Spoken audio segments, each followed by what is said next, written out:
मान्यवर, आपका आदेश हो तो आपके पद ग्रहण की उद्घोषणा की जाए और उसे भारत के राजपत्र में प्रकाशित किया जाए। इसकी सूचना प्रमुख सेना केंद्रों तथा विदेश स्थित सभी भारतीय मिशनों, राज्य सरकारों तथा संघ शासित क्षेत्रों के प्रशासकों को भेजी जाए। भारत सरकार के सभी मंत्रालयों और विभागों को भी सूचना तथा आवश्यक आदेश जारी करने हेतु भेजा जाए।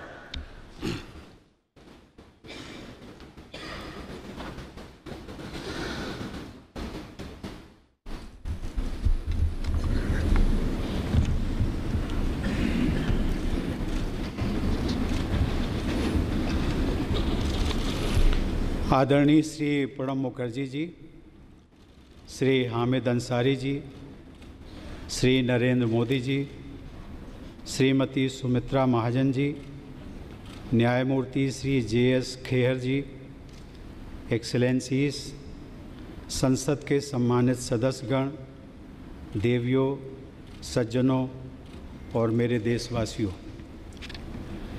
मुझे भारत के राष्ट्र पद का दायित्व सौंपने के लिए मैं आप सभी का हृदय से आभार व्यक्त करता हूं।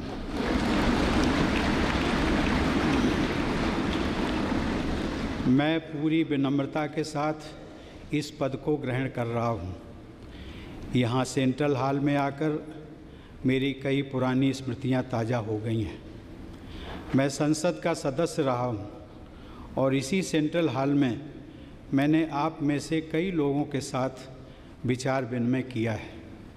कई बार हम सहमत होते थे, कई बार असहमत, लेकिन इसके बावजूद हम सभी ने एक दूसरे के विचारों का सम्मान करना सीखा। यही लोकतंत्र की खूबसूरती है। मैं एक छोटे से गांव में मिट्टी के घर में पला बढ़ा हूं। मेरी यात्रा बहुत लंबी रही है, लेकिन ये यात्रा अकेले सिर्फ मेरी नहीं रही है। हमारे देश और हमारे समाज की भी यही गाथा रही है। हर चुनौती के बावजूद हमारे देश में संविधान की प्रस्तावना में उल्लिखित न्याय, स्वतंत्रता, समानता और बंधुत्व के मूल मंत्र का पालन किया जाता है और मैं इस मूल मंत्र का सदैव पालन करता रहूँगा। मैं इस महान राष्ट्र के 125 करोड़ नागरिकों को नमन करता हूं और उन्होंने मुझ पर जो विश्वास जताया है उस पर खरा उतरने का मैं वचन देता हूं। मुझे इस बात का पूरा एहसास है कि मैं doctor Rajendra Prasad, doctor Sarvepalli Radhakrishnan, doctor APJ Abdul Kalam और मेरे पूर्ववर्ती श्री प्रणब मुखर्जी, जिन्हें हम स्नेह से प्रणबदा कहते हैं, जैसी विभूतियों के पद चिन्हों पर चलने जा रहा हूँ। साथियों, हमारी स्वतंत्रता महात्मा गांधी के नेतृत्व में हजारों स्वतंत्रता सेनानियों के प्रयासों का परिणाम थी। बाद में सरदार पटेल ने हमारे देश का एकीकरण किया। हमारे संविधान के प्रमुख शिल्पी बाबा साहब भीमराव अंबेडकर ने हम सभी में मानवीय गरिमा और गणतांत्रिक मूल्यों का संचार किया। वे इस बात से संतुष्ट नहीं थे कि केवल राजनीतिक स्वतंत्रता ही काफ़ी है। उनके लिए हमारे करोड़ों लोगों की आर्थिक और सामाजिक स्वतंत्रता के लक्ष्य को पाना भी बहुत महत्वपूर्ण था। अब स्वतंत्रता मिले 70 वर्ष पूरे होने जा रहे हैं। हम 21वीं सदी के दूसरे दशक में हैं। वो सदी जिसके बारे में हम सभी को भरोसा है कि ये भारत की सदी होगी। भारत की उपलब्धियां ही इस सदी की दिशा और स्वरूप तय करेंगी। हमें एक ऐसे भारत का निर्माण करना है जो आर्थिक नेतृत्व देने के साथ ही नैतिक आदर्श भी प्रस्तुत करे। हमारे लिए ये दोनों मापदंड कभी अलग नहीं हो सकते। ये दोनों जुड़े हुए हैं और इन्हें हमेशा जुड़े ही रहना होगा। साथियों, देश की सफलता का मंत्र उसकी विविधता है। विविधता ही हमारा वो आधार है जो हमें अद्वितीय बनाता है। इस देश में हमें राज्यों और क्षेत्रों, पंथों, भाषाओं, संस्कृतियों, जीवन शैलियों जैसी कई बातों का सम्मिश्रण देखने को मिलता है। हम बहुत अलग हैं, लेकिन फिर भी एक हैं और एकजुट हैं। 21वीं सदी का भारत ऐसा भारत होगा जो हमारे पुरातन मूल्यों के अनुरूप होने के साथ चौथी औद्योगिक क्रांति को भी विस्तार देगा। इसमें न कोई विरोधाभास है और न ही किसी तरह के विकल्प का प्रश्न उठता है। हमें अपनी परंपरा और प्रौद्योगिकी, प्राचीन भारत के ज्ञान और समकालीन भारत के विज्ञान को साथ लेकर चलना है। एक तरफ जहां ग्राम पंचायत स्तर पर सामुदायिक भावना से विचार विमर्श करके समस्याओं का निस्तारण होगा, वहीं दूसरी तरफ डिजिटल राष्ट्र हमें विकास की नई ऊंचाइयों पर पहुंचने में सहायता करेगा। ये हमारे राष्ट्रीय प्रयासों के दो महत्वपूर्ण स्तंभ हैं। राष्ट्र निर्माण अकेले सरकारों द्वारा नहीं किया जाता। सरकार सहायक हो सकती है, वो समाज की उद्यमी और रचनात्मक प्रवृत्तियों को दिशा दिखा सकती है, प्रेरक बन सकती है। राष्ट्र निर्माण का आधार है राष्ट्रीय गौरव। हमें गर्व है भारत की मिट्टी और पानी पर। हमें गर्व है भारत की विविधता, सर्वधर्म समभाव और समावेशी विचारधारा पर। हमें गर्व है भारत की संस्कृति, परंपरा एवं अध्यात्म पर। हमें गर्व है देश के प्रत्येक नागरिक पर। हमें गर्व है अपने कर्तव्यों के निर्वहन पर और हमें गर्व है हर छोटे से छोटे काम पर जो हम प्रतिदिन करते हैं। साथियों, देश का हर नागरिक राष्ट्र निर्माता है।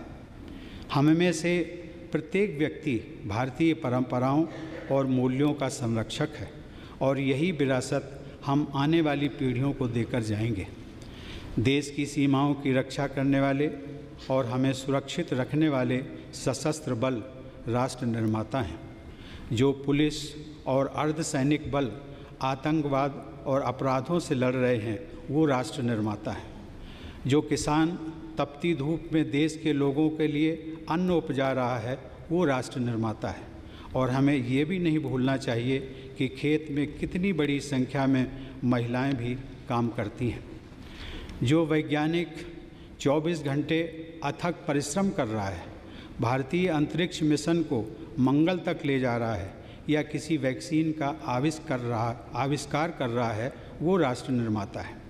जो नर्स या डॉक्टर सुदूर किसी गांव में किसी मरीज की गंभीर बीमारी से लड़ने में उसकी मदद कर रहे हैं, वो राष्ट्र निर्माता है। जिस नौजवान ने अपना स्टार्टअप शुरू किया है और अब स्वयं रोजगार दाता बन गया है, वो राष्ट्र निर्माता है।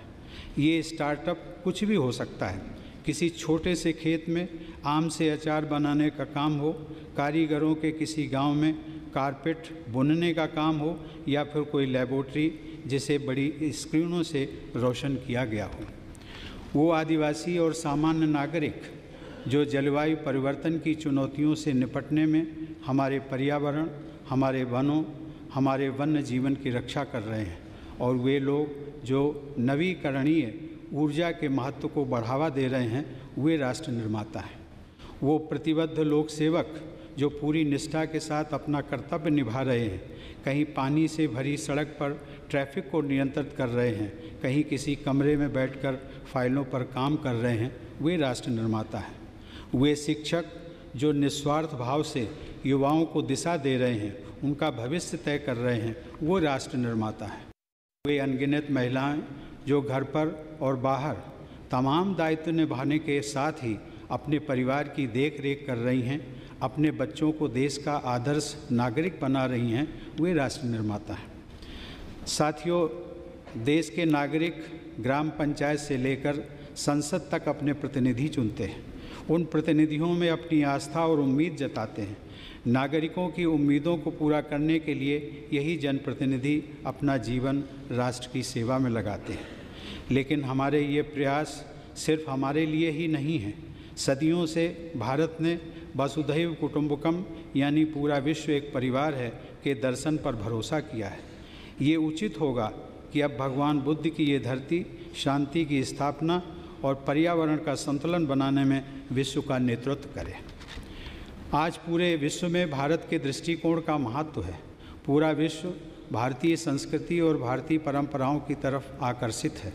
विश्व समुदाय अंतर्राष्ट्रीय समस्याओं के समाधान के लिए हमारी तरफ देख रहा है, चाहे आतंकवाद हो, काले धन का लेन देन हो या फिर जलवायु परिवर्तन। वैश्विक परिदृश्य में हमारी जिम्मेदारियां भी वैश्विक हो गई हैं। यही भाव हमें हमारे वैश्विक परिवार से, विदेश में रहने वाले मित्रों और सहयोगियों से, दुनिया के अलग अलग क्षेत्रों में रहकर अपना योगदान दे रहे प्रवासी भारतीयों से जोड़ता है। यही भाव हमें दूसरे देशों की सहायता के लिए तत्पर करता है, चाहे वे अंतर्राष्ट्रीय सोलर अलायंस का विस्तार करना हो या फिर प्राकृतिक आपदाओं के समय सबसे पहले सहयोग के लिए आगे आना हो। एक राष्ट्र के तौर पर हमने बहुत कुछ हासिल किया है, लेकिन इससे भी और अधिक ज़्यादा करने का प्रयास और बेहतर करने का प्रयास और तेज़ी से करने का प्रयास निरंतर होते रहना चाहिए। ये इसलिए भी महत्वपूर्ण है क्योंकि वर्ष 2022 में देश अपनी स्वतंत्रता के 75वें साल का पर्व मना रहा होगा। हमें इस बात का लगातार ध्यान रखना होगा कि हमारे प्रयास से समाज की आखिरी पंक्ति में खड़े उस व्यक्ति के लिए और गरीब परिवार की उस आखिरी बेटी के लिए भी नई संभावनाएं और नए अवसरों के द्वार खुलें। हमारे प्रयत्न आखिरी गांव के आखिरी घर तक पहुंचने चाहिए। इसमें न्याय प्रणाली के हर स्तर पर तेज़ी के साथ कम खर्च पर न्याय दिलाने वाली व्यवस्था को भी शामिल किया जाना चाहिए। साथियों, इस देश के नागरिक ही हमारी ऊर्जा का मूल स्रोत हैं। मैं पूरी तरह आश्वस्त हूँ कि राष्ट्र की सेवा के लिए मुझे इन लोगों से इसी प्रकार निरंतर शक्ति मिलती रहेगी। हमें तेज़ी से विकसित होने वाली एक मजबूत अर्थव्यवस्था, एक शिक्षित, नैतिक और साझा समुदाय, समान मूल्यों वाले और समान अवसर देने वाले समाज का निर्माण करना होगा। एक ऐसा समाज जिसकी कल्पना महात्मा गांधी और दीनदयाल उपाध्याय जी ने की थी। ये हमारे मानवीय मूल्यों के लिए भी महत्वपूर्ण है। ये हमारे सपनों का भारत होगा, एक ऐसा भारत जो सभी को समान अवसर सुनिश्चित करेगा। ऐसा ही भारत 21वीं सदी का भारत होगा। आप सबको बहुत बहुत धन्यवाद। जय हिंद, वंदे मातरम।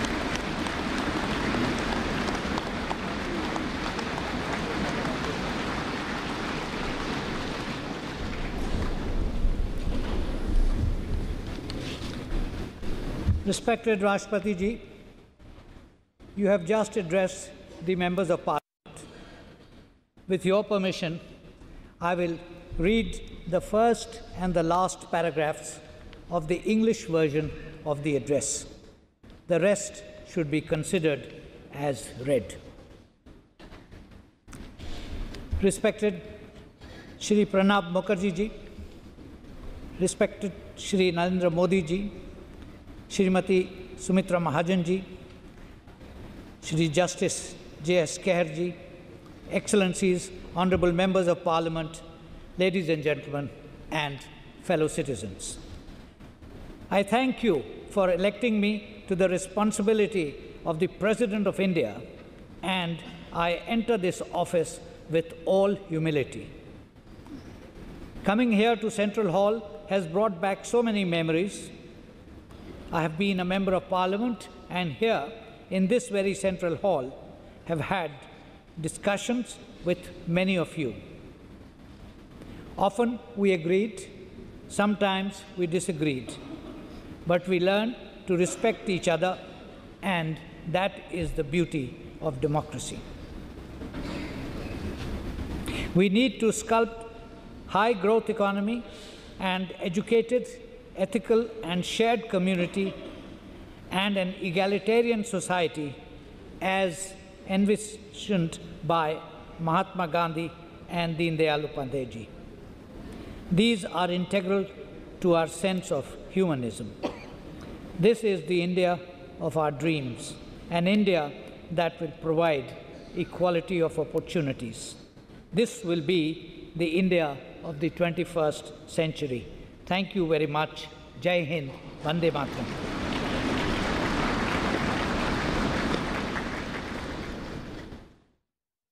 मान्यवर आपका आदेश हो तो अब समारोह की कार्रवाई समाप्त की जाए।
रामनाथ कोविंद के 14वें राष्ट्रपति के रूप में उन्होंने शपथ ग्रहण की और वो अब अपने दायित्व का निर्वहन करेंगे। 21 तोपों की सलामी के साथ नवनिर्वाचित राष्ट्रपति रामनाथ कोविंद को शपथ ग्रहण के बाद 21 तोपों की सलामी दी गई। प्रधानमंत्री नरेंद्र मोदी का अभिवादन करते हुए तमाम सभी मंत्री, मुख्यमंत्री विभिन्न राज्यों के from Central Hall of Parliament, where Ramnath Kovind has taken oath as India's 14th president at the Central Hall of Parliament.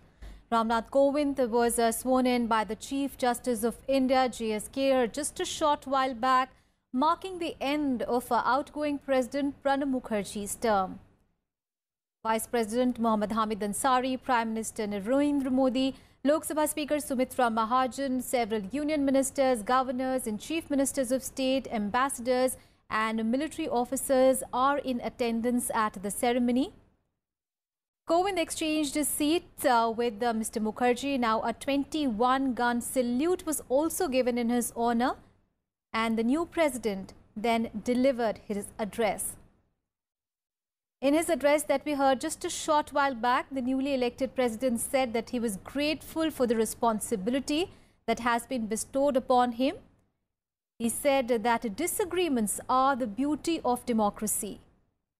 In fact, he mentioned an example. He said that it was in the Central Hall of Parliament that he had several discussions with many of the parliamentarians. He said that we have had our agreements and disagreements, but we learn to respect each other's views, and this is the beauty of democracy.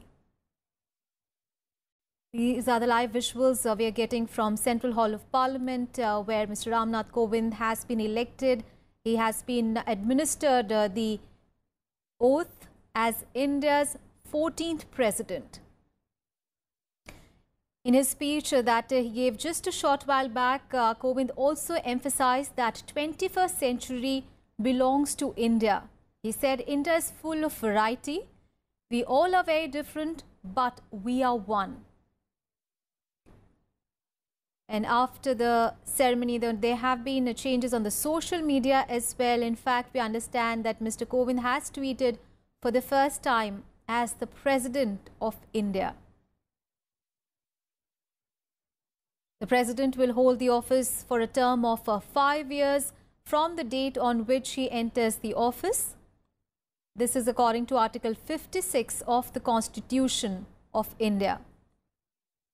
Remember, the former governor of Bihar was nominated by the BJP-led NDA, and he won the presidential election last week, receiving over 7 lakh votes in the Electoral College and defeating opposition candidate Meera Kumar. Now, these are the visuals that you can see.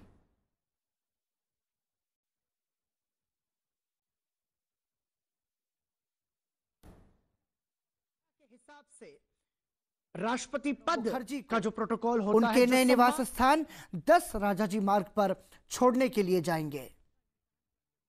14वें राष्ट्रपति के रूप में नवनिर्वाचित राष्ट्रपति रामनाथ कोविंद ने शपथ ली। 21 तोपों का सम्मान उनके राष्ट्रपति बनते ही रामनाथ कोविंद को दिया गया। Chief justice of India Jagdish Singh Khehar ने नवनिर्वाचित राष्ट्रपति रामनाथ कोविंद को शपथ दिलाई, जिसके बाद रामनाथ कोविंद ने संबोधित किया संसद भवन परिसर के केंद्रीय कक्ष को। अपने संबोधन में उन्होंने कहा कि हमें ऐसे भारत का निर्माण करना है जो आर्थिक नेतृत्व के साथ साथ चारित्रिक सक्षमता भी लेकर के आए। 21वीं सदी भारत की सदी होगी। उन्होंने कहा कि राष्ट्र निर्माण का आधार है राष्ट्र गौरव। साथ ही उन्होंने जो महत्वपूर्ण बात कही उसमें देश की सीमाओं की रक्षा करने वाले, तपती धूप में खेती करने वाले किसान, वैज्ञानिक, भारत के युवा, चिकित्सक, नवीकरणीय ऊर्जा को बढ़ावा देने वाले लोग, पुलिस प्रशासन, शिक्षक, गृहिणी, ये सभी राष्ट्र निर्माता है। साथ ही रामनाथ कोविंद ने अपने संबोधन में यह भी कहा कि 2022 को हम स्वतंत्रता के 75 साल पूरे करेंगे और जब हम स्वतंत्रता का 75वां वर्ष मनाएंगे तब ऐसी व्यवस्था भारत में हो कि समाज के अंतिम व्यक्ति का आर्थिक विकास हो सके। So this is a special broadcast that we are bringing to you live from Central Hall of Parliament, where Mr. Ramnath Kovind has taken oath as India's 14th president at the Central Hall. Now, as the ceremony gets over, both Pranab Mukherjee and Ramnath Kovind are leaving for Rashtrapati Bhavan, where outgoing President Pranab Mukherjee will give the new president a tour of his new address. And from there, Mr. Mukherjee will head for 10 Rajaji Marg, which is going to be his new residence.